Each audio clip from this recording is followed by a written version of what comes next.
Shalom, meu irmão, minha irmã. Seja bem-vindo a mais essa aula sobre os evangelhos. Hoje nós estamos na nossa aula 17. Hoje a gente vai falar sobre os primeiros discípulos de Jesus, né? Os primeiros discípulos que começaram a segui-lo. E o nosso texto hoje está em João 1, do versículo 40 ao versículo 51. E o texto diz o seguinte: Um dos dois que ouviram João falar e o seguiram era André, irmão de Simão Pedro. Ele encontrou primeiro a seu próprio irmão Simão e disse-lhe: Nós encontramos o Messias, que se traduz por Cristo, e o trouxe a Jesus. Olhando Jesus para ele, disse: Você é Simão, filho de Jonas. Você será chamado Cefas, que significa pedra. No dia seguinte, Jesus queria partir para a Galiléia. Então encontrou a Filipe e lhe disse: Siga-me. Ora, Filipe era de Betsaida, cidade de André e Pedro. Filipe encontrou a Natanael e lhe disse: Nós encontramos aquele de quem escreveram Moisés na lei e os profetas, Jesus, filho de José de Nazaré. Mas Natanael lhe disse: Pode haver coisa boa vinda de Nazaré? Filipe respondeu: Venha e veja. Jesus, vendo Natanael aproximar-se dele, disse a seu respeito: Eis um verdadeiro israelita, em quem não há falsidade. Natanael lhe disse: De onde me conhece? Jesus respondeu dizendo: Antes que Filipe te chamasse, quando você estava debaixo da figueira, eu te vi. Natanael respondeu dizendo: Rabi, você é o Filho de Deus, é o Rei de Israel. Jesus respondeu: Por que eu te disse, te vi debaixo da figueira, você crê? Coisas maiores do que estas verá. E disse: Verdadeiramente lhes digo, de agora em diante verão o céu aberto e os anjos de Deus subindo e descendo em direção ao Filho do Homem. Glória a Deus. Bem, nós temos aqui uma continuação direta daquilo que nós estávamos lendo na aula passada, né? Que os dois discípulos de João, que foram André e João, filho de Zebedeu, eles encontraram Jesus, né, por intermédio de João, e o seguiram naquele dia, viram onde ele estava hospedado e passaram com ele o final daquele dia. Então, o texto aqui prossegue dizendo que, confirmando isso que eu falei com vocês, né, na aula anterior, que um dos dois que ouviram João falar e seguiram Jesus era André, que era irmão de Simão Pedro. Então diz, ele primeiro encontrou a seu próprio irmão Simão e lhe disse: Nós encontramos o Messias.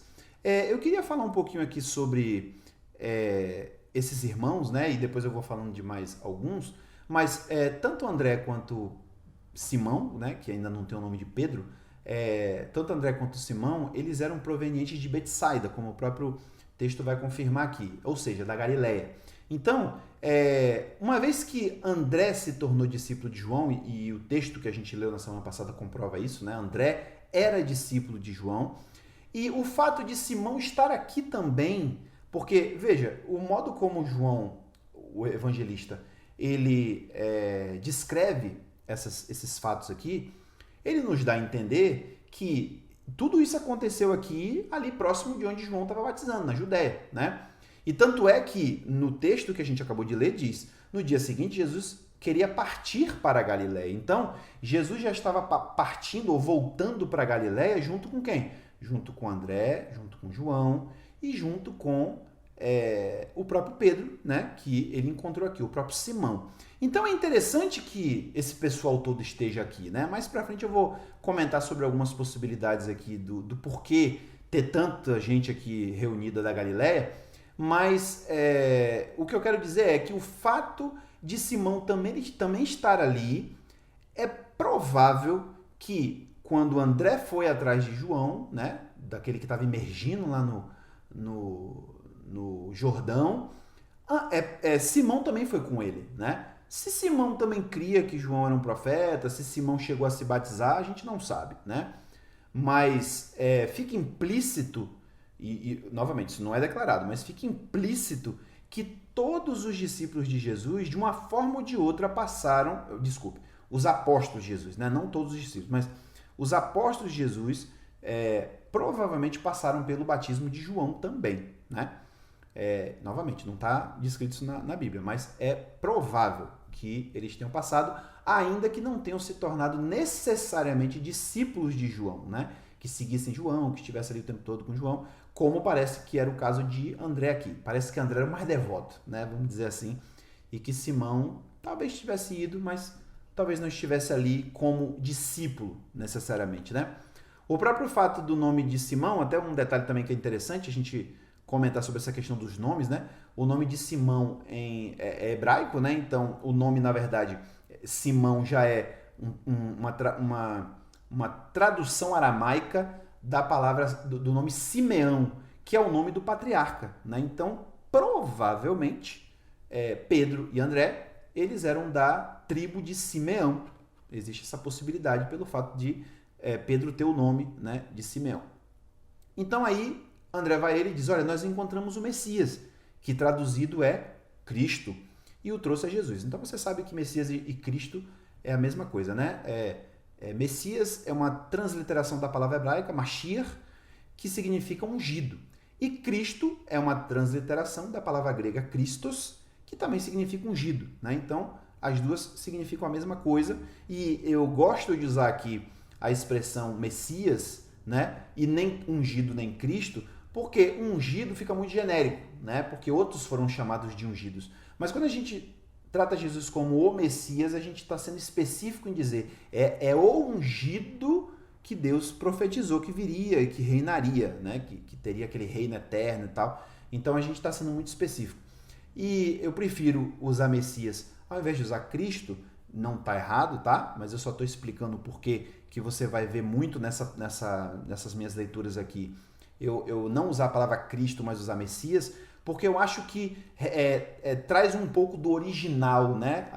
Os discípulos não chamavam Jesus de Cristo, porque eles não falavam grego. Eles chamavam Jesus de Yeshua HaMashiach, né? Então, eu quero trazer um pouquinho assim mais próximo daquilo que eles criam, daquilo que eles falavam, né? Porque fica um pouco mais evidente essa questão de relacionar Jesus com o Messias de Israel, né? Que era o caso aqui de Jesus e do modo como os discípulos se relacionavam com ele.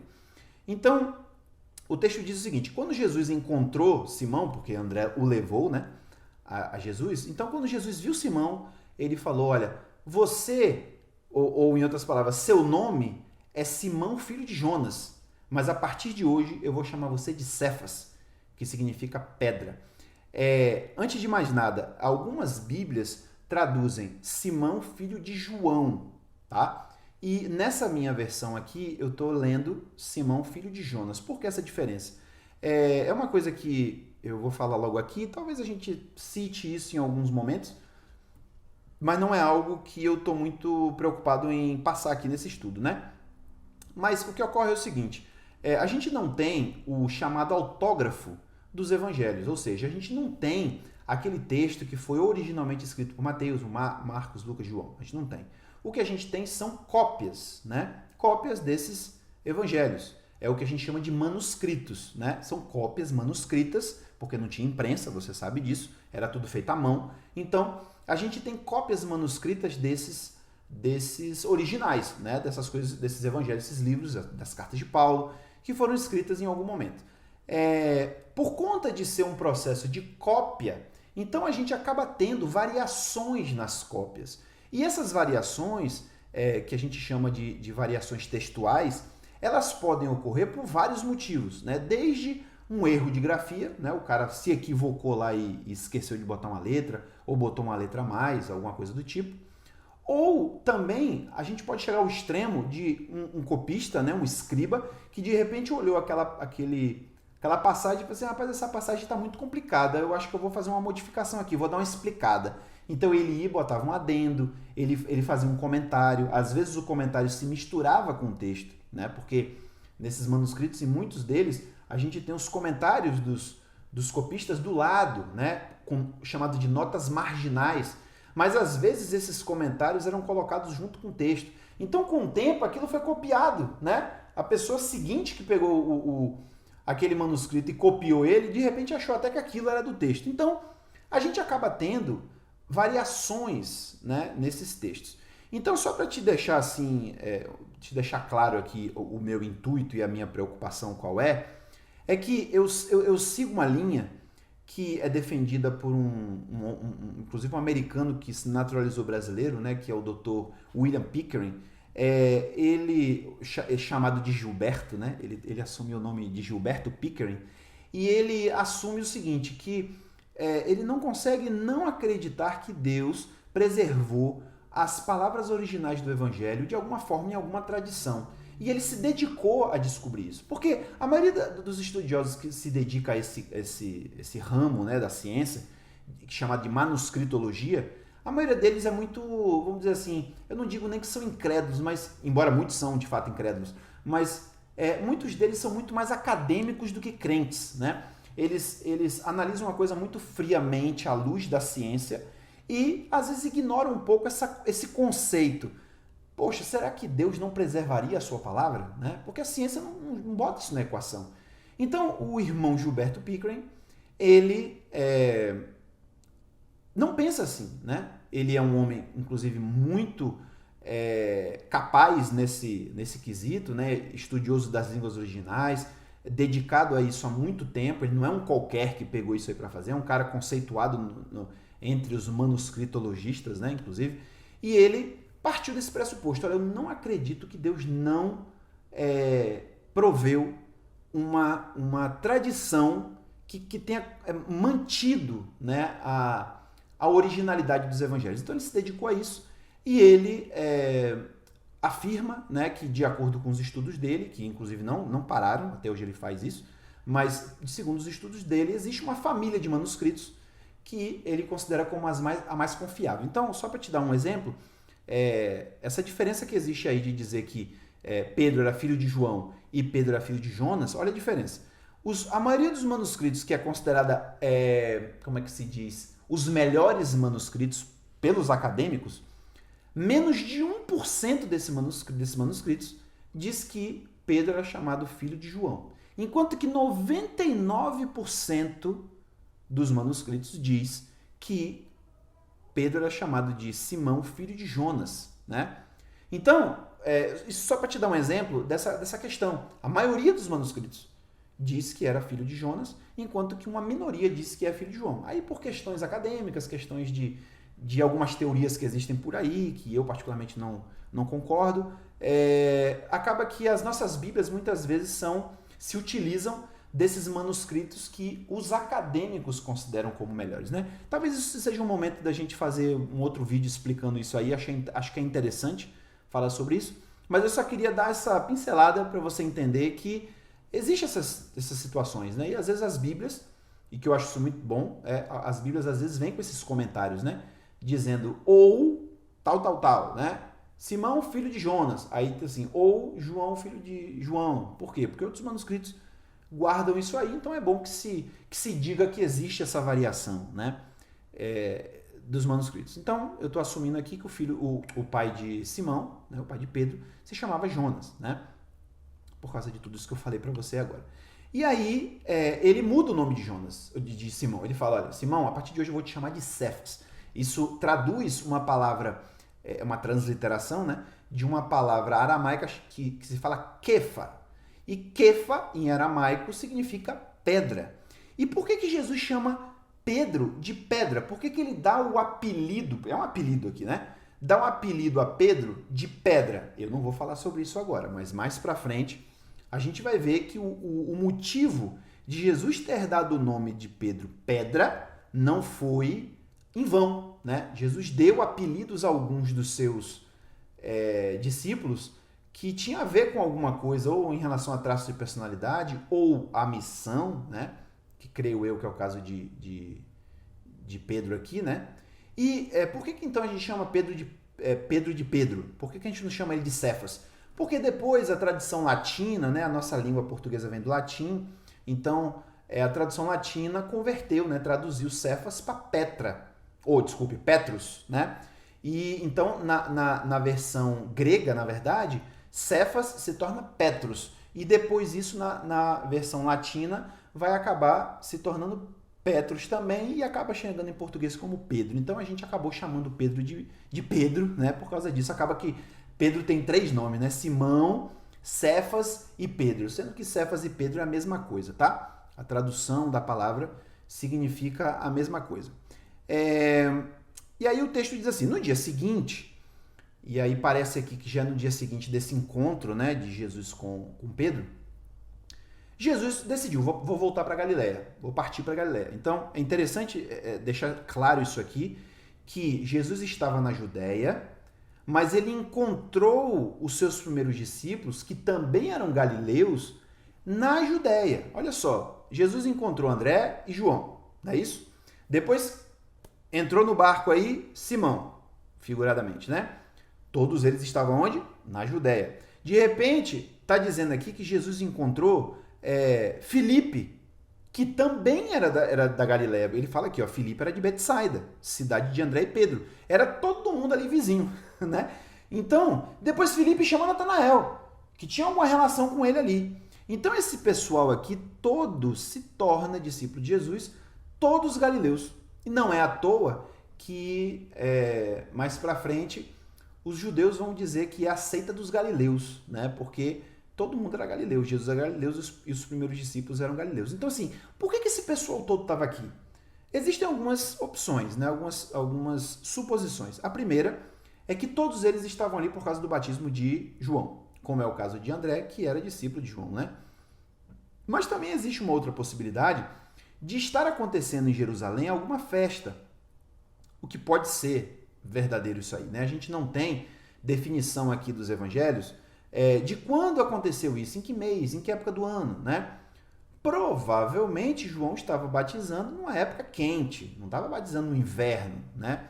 Então, é possível que estivesse acontecendo as festas da primavera, né? Que eram justamente as festas próximas ali da Páscoa, de Pentecostes, né? Então, é possível que esse pessoal também esses galileus estivessem na Judéia por conta das festas, né? Eu, particularmente, eu tendo mais a achar que eles estavam ali por causa de João, né? Mas a gente não tem muita certeza. Mas é interessante esse detalhe, né?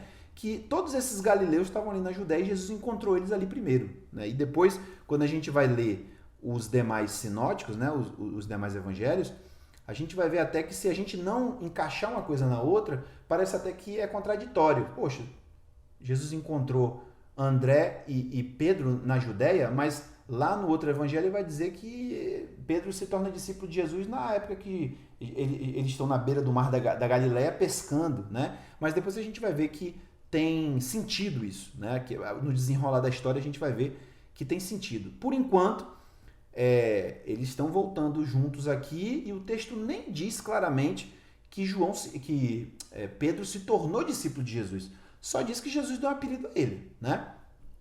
E nem relata muito nada que Pedro falou aqui, nem nada. Enfim. Aí quando Jesus chega para Filipe, né, encontra Filipe, que também era de Betsaida, e diz, siga-me. Era assim que Jesus tratava os seus discípulos, né? E isso não era também incomum, né? Quando um mestre queria chamar um discípulo, era assim que ele dizia. Chegava pro cara e falava assim, ei, amigo, me segue. O cara até podia declinar. Senhor, desculpa, eu não posso, estou aqui trabalhando. Ele podia recusar, né? Era uma desonra, era uma afronta. Mas ele podia fazer isso. E aqui a gente vê Jesus fazendo exatamente isso, né? Ei, você, me siga. E eu tenho plena convicção, e os evangelhos dão a gente essa ideia também, corrobora essa ideia, de que Jesus não fez escolhas aleatórias, né? Jesus não chegou assim do nada, foi passando por um cara. E aí, cara, me segue? Ei, você também me segue? Não. Principalmente nesse primeiro momento, Jesus estava escolhendo pessoas específicas. Tanto é que a gente vai ver aqui que esses que foram escolhidos primeiros, né? André, nem Tiago não está aqui, irmão de André. André, João, Pedro, Natanael e Filipe, esses 5 primeiros, a gente vê essa dinâmica aqui inicial. Mas outros a gente não vê. Por exemplo, quando foi que Jesus chamou o outro Tiago, né? Quando foi que Jesus chamou Judas, os 2 Judas, né? A gente não sabe como foi esse processo. Então, nesse caso especificamente, depois também com Mateus, né? Jesus vai chegar assim, olha, me segue, né? Até, eu não sei se eu já comentei aqui com vocês, mas existe uma série, um seriado sobre a vida de Jesus muito interessante, chamado The Chosen. Você pode assistir ele baixando um aplicativo, né? Ou para iOS ou para Android, e lá dentro do aplicativo você assiste. É uma super produção, né? Financiada pelas próprias pessoas que assistem. Se a gente puder, a gente ajuda, e se a gente não puder, outras pessoas estão financiando e ajudam a gente a assistir. E ele está pegando a história de Jesus do ponto de vista das pessoas que foram chamadas, né? Por isso até que o nome do seriado não é O Escolhido. O nome do seriado é Os Escolhidos, né? São aqueles a quem ele escolheu. E aí é muito interessante a gente perceber esses momentos, né? Então tem um momento lá que Jesus vai chamar Mateus. E Mateus está lá na coletoria trabalhando para os romanos e tudo mais. E de repente Jesus para do nada e fala: Ei, você me segue. E aí Mateus olha assim: tá falando comigo mesmo? Tem certeza que é comigo? Né? Porque eu sou um cobrador de impostos. E aí Jesus: é com você mesmo. Aí um dos discípulos, se eu não me engano, Pedro, fala: Senhor, o senhor tem certeza? Ele é um cobrador de impostos. E aí Jesus fala assim: não, é ele mesmo que eu quero. E aí fala alguma coisa assim, eu não lembro agora a frase que ele usa, mas é uma frase de efeito assim que ele usa, né? Como que dizendo assim, mas senhor, isso é diferente. Eu falo assim: não, você acostume com diferente, é assim mesmo. Então é interessante essa dinâmica, né, de Jesus passando e de repente ele olha pro cara e fala: ei, me siga. E foi o que ele fez com Filipe. Obviamente que o texto é corrido, né? Então a gente não sabe como é que foi ali aquela dinâmica de Jesus com Filipe, né? Mas o texto vai dizer assim, que logo em seguida Filipe vai encontrar Natanael e já chega para ele com a bomba, dizendo: olha, nós encontramos aquele sobre quem escreveram Moisés e os profetas na lei. Quem é? Jesus, filho de José, de Nazaré. Aí Natanael: rapaz, eu te ouvi com atenção até falar de Nazaré. Pode vir alguma coisa boa de Nazaré?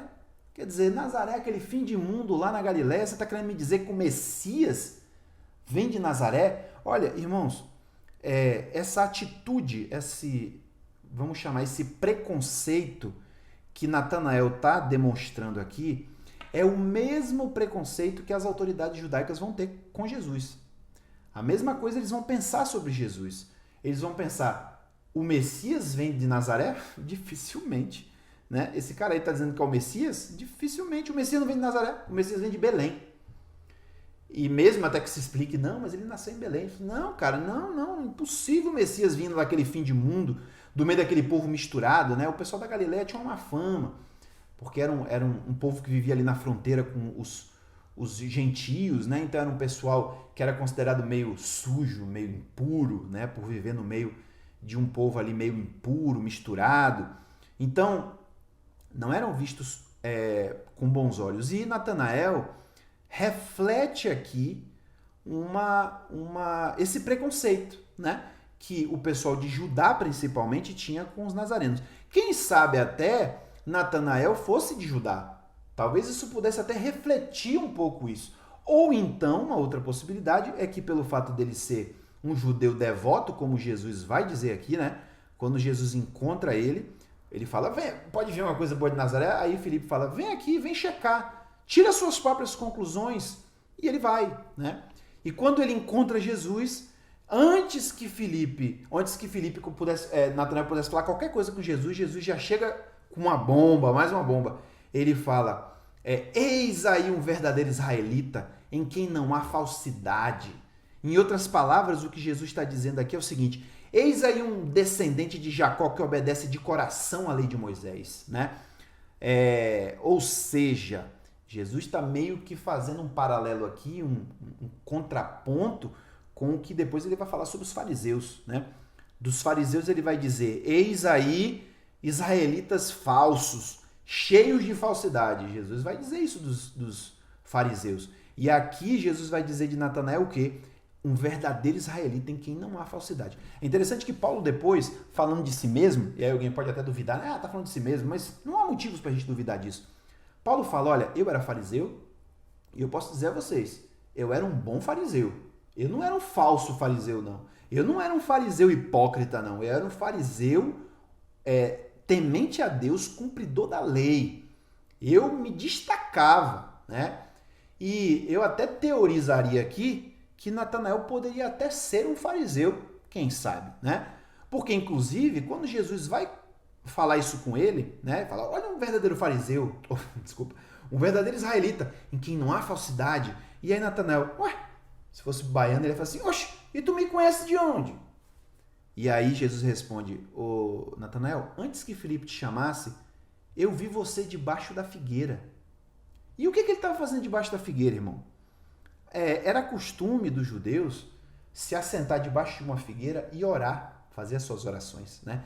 Eles, até hoje eles fazem isso, né? Eles pegavam os seus tefilins, né? E amarravam... tefilim? Acho que a palavra certa é essa mesmo. E amarrava no braço esquerdo, na verdade, botava na testa, iam para debaixo de uma figueira. Não quer dizer que todo mundo fazia isso, mas os mais devotos faziam isso, né? Então eles iam ali e faziam a sua oração, a oração da manhã, a oração da tarde, debaixo de uma figueira. Isso, olha que interessante, isso aqui já aconteceu de manhã, né? Jesus decidiu de manhã ir para Galiléia e encontra Natanael, e Natanael estava debaixo da figueira orando, provavelmente de manhã, recitando a oração do Shema. Ouve, Israel, o Senhor nosso Deus é o único Senhor. Então, ele fala, olha, eu te vi ali, orando embaixo da figueira. E isso é muito interessante em vários aspectos. Acho que dava para a gente passar aqui muito tempo só debulhando o que Jesus falou aqui com ele, mas só para acrescentar um pouquinho mais aqui, né, dar um tempero a mais nisso aqui, Jesus meio que está dizendo a Natanael o seguinte, olha, Natanael, eu vi você debaixo daquela figueira orando, eu ouvi a tua oração e eu posso comprovar que você é um homem temente a Deus, que você é um verdadeiro israelita e que em você não há hipocrisia, não há falsidade. Você é um crente de verdade, porque eu não apenas vi a sua oração, eu sei o que você estava orando. Olha que interessante isso, né? Jesus aqui meio que representando Deus, vamos dizer assim, e falando, né, para Natanael como se fosse Deus. Olha, eu te vi debaixo daquela figueira. Eu sei quem você é. Então, assim, quando a gente entende um pouco mais isso, quando a gente aprofunda um pouco mais nessa ideia, aí você entende por que é que Natanael ficou tão, vamos dizer assim, abestalhado com aquilo que Jesus falou. Porque Jesus não apenas disse, eu te vi. Ele podia ter dito, sim, como assim? Não quer dizer nada. Você podia ter passado e me visto, né? Você pode ter suposto que eu estava orando debaixo da figueira, né? Mas não, aquilo que Jesus falou para ele impacta ele, né? E é o que eu estou tentando trazer aqui. É como se Deus estivesse falando com Natanael através de Jesus, dizendo, olha, eu te conheço, eu sei o que você estava orando ali, e você é fiel, você é verdadeiro. É por isso que eu estou te chamando, é por isso que eu quero que você seja meu discípulo. E aí ele se quebranta com aquilo, né? E aí ele diz, Natanael respondeu dizendo, Rabi, mestre, você é o Filho de Deus, eu reconheço isso, você é o Rei de Israel. E Jesus, para não deixar de ser Jesus, né? Em vez de falar, que isso, é isso mesmo, né? Não, Jesus sempre bota um pano quente assim embaixo, em cima da coisa e diz assim, olha, você está espantado porque eu te falei isso, né? Isso não é tudo que você vai ver, isso não é a coisa mais importante que você vai ver, não. Vai ter coisas maiores, vocês vão ver coisas maiores do que essas. E aí ele disse, verdadeiramente eu lhes digo, né? Digo a vocês todos, de agora em diante vocês vão ver o céu aberto e os anjos de Deus subindo e descendo em direção ao Filho do Homem. O que Jesus estava querendo dizer com essa afirmação? Aconteceu alguma situação em que eles viram os anjos descendo sobre Jesus, subindo e descendo sobre Jesus? Honestamente, não viram. Os mais íntimos de Jesus, né, que no caso vão ser Pedro, Tiago e João no barquinho, eles vão ver Jesus lá no Monte da Transfiguração, né? Eles vão ter um vislumbre da glória de Deus ali. Mas, ao pé da letra, de fato, eles não chegaram a ver necessariamente o que Jesus falou. Mas o que Jesus quis dizer aqui vocês vão ver o poder de Deus manifesto, vocês vão ver maravilhas, vocês vão ver muito mais coisa do que simplesmente eu dizer que eu conheço vocês, que eu sei quem são, cada um de vocês eu sei quem são, eu sei de onde vocês são, eu sei das misérias de vocês, eu sei dos pecados de vocês, eu sei das lutas de vocês, eu sei que vocês não são perfeitos, eu sei tudo sobre vocês. Mas isso não é a maior coisa que vocês vão ter de experiência comigo. Vocês vão ter muito mais experiências comigo do que essas, né? E aí Jesus faz uma afirmação interessante, que eu acho que é o ponto mais interessante e é o que está mais claro aqui para a gente analisar. Que é Jesus dizer assim, vocês vão ver os anjos descendo e subindo em direção ao Filho do Homem. A partir de agora, a gente vai ver muito Jesus falar essa expressão. Ele vai usar essa expressão filho do homem para falar de si mesmo. E Jesus usa isso o tempo todo para si, né? Quando Jesus quer se tratar na terceira pessoa, né? Jesus usa a expressão filho do homem. E por que ele faz isso? Lá no livro de Daniel, nas visões que Daniel viu, e eu vou citar aqui especificamente a visão do capítulo 7, Daniel tem uma visão de que no fim dos tempos, né, depois que os reinos passassem, que Deus destruísse todos os reinos, viria alguém semelhante a um filho do homem, ou filho de homem, né? Talvez a tradução mais correta seria essa. Alguém semelhante a um filho de homem, ou seja, em outras palavras, alguém semelhante a um ser humano, porque ele estava vendo só monstro, estava vendo urso, estava vendo leão com asa, né? Um leopardo, monstros, era o que ele estava vendo. E aí ele fala, então surgiu um ser semelhante a um ser humano, normal. Mas esse ser humano, ele se achegou diante do ancião de dias, que é Deus, na visão, e recebeu dele toda a autoridade, poder e domínio. E o reino dele se tornou um reino eterno. Ele está falando de quem? Está falando do Messias. O judeu já tinha entendido isso, né?